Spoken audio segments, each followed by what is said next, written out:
I grew up in foster care. I went to 15 different public schools and high schools in Canada. So my education was very fragmented.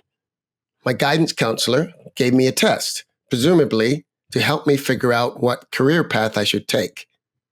I didn't do very well. The guidance counselor said, "You probably shouldn't go into anything technical." I didn't listen. Hi, Gary. My name is Martin. I watched a YouTube video where you noted that many people think you make predictions about the future of marketing and technology. You explained that you don't make predictions. You look at the facts on the ground and draw strategic conclusions based on your ability to interpret real-world data accurately. That really resonates with me because I used to get very frustrated trying to explain trends that seemed painfully obvious to me, but no one else saw or understood. I'm a keen observer of technology trends. I saw the tectonic shift happening in the ad world. It was abundantly clear that eyeballs past the post would be replaced by targeted ads based on key metrics. Like you, I based my observations on the facts on the ground. I didn't make predictions based on guessing.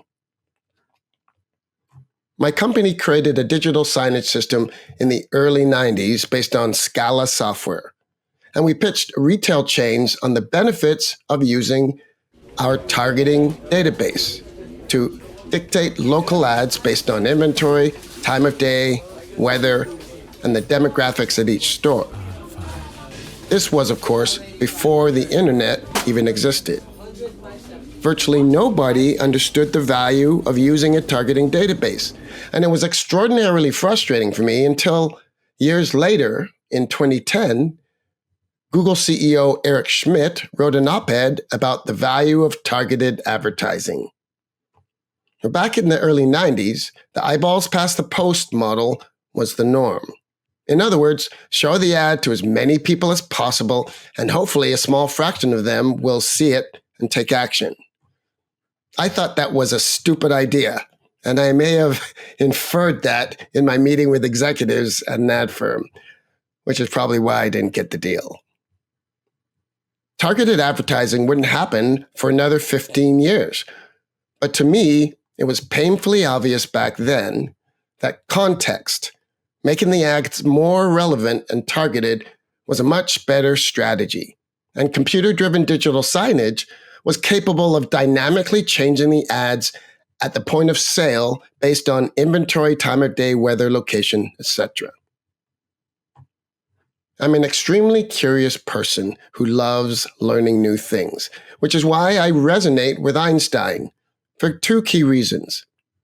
Like me, Einstein questioned everything, which is why he wasn't very popular at the university he attended. No one would hire him after he graduated, so he went to work in the patent office, where he had time to think and run endless thought experiments. My patent office was the London Psychiatric Hospital Housekeeping Service. I worked there in my early 20s on weekends for 7 years. The work was mind-numbingly tedious and boring, so it gave me lots of time to run my own thought experiments. I thought a lot about how to create an interactive advertising system based on relevance and context, a system that leveraged targeted dynamic updates and video. Those were radical ideas in the 90s, but fortunately, technology has caught up to my vision of what's possible. And I've had 30 years to refine and test our system and work out the details to where it has now evolved into what we call the Digital Samurai Content Engine. I always knew I was born to be an entrepreneur.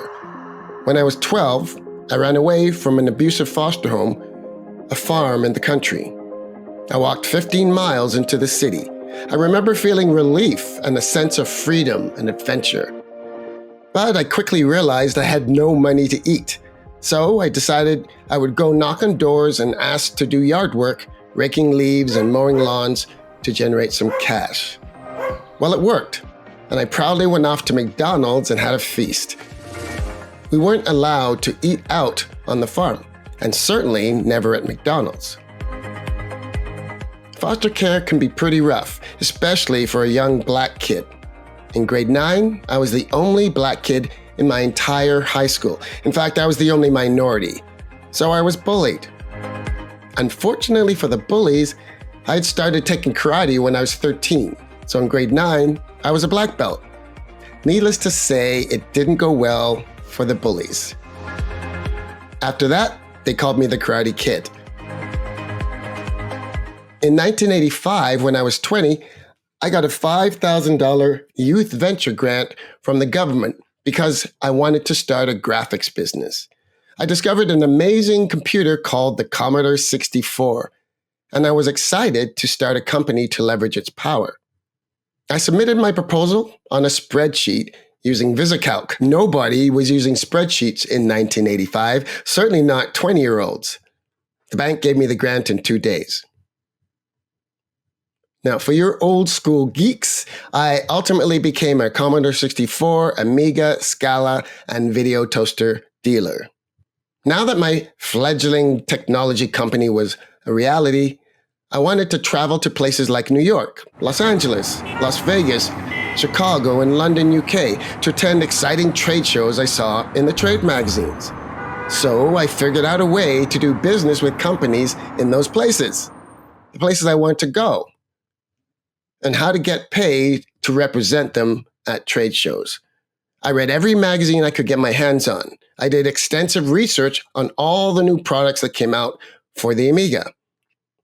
It turns out I was really good at seeing how to integrate disparate technologies into a cohesive system where the whole is greater than the sum of its parts. I got exceptionally good at this.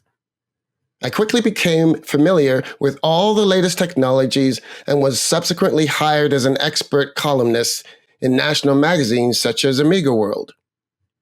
Companies would send me their cutting-edge products to review, and I would also represent their products at trade shows such as Comdex, SIGGRAPH, and NAB, the broadcaster show.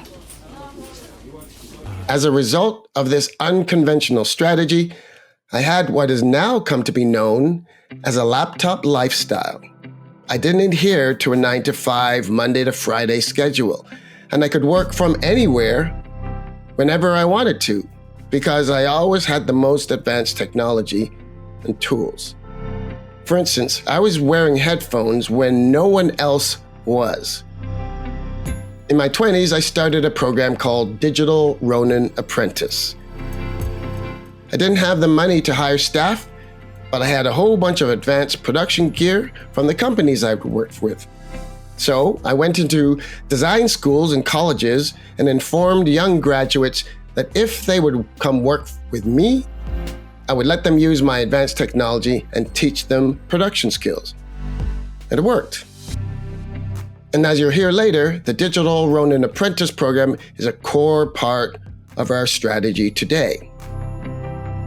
I've come to see my life as a series of fortunate events. Due to my fractured education, I didn't go to post-secondary school and therefore wasn't indoctrinated with the way things are supposed to be done in the ad business. And since I'm a highly inquisitive, highly structured, detailed person, I'm always looking for a more efficient, quicker way of doing things. It's probably from my martial arts training. It's foundational to me. It's the way I think and process information. And practicing martial arts for 44 years has taught me the importance of discipline, focus, efficiency, accuracy, precision, and order. I'm a specialized generalist, I've come to understand, a complex thinker who loves to learn.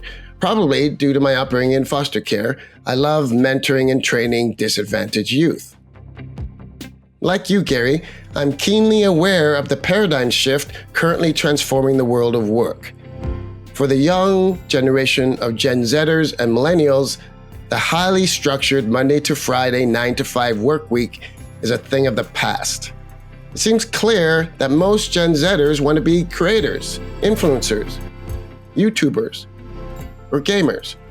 It's also clear to me that most baby boomers do not understand how fundamental this shift is.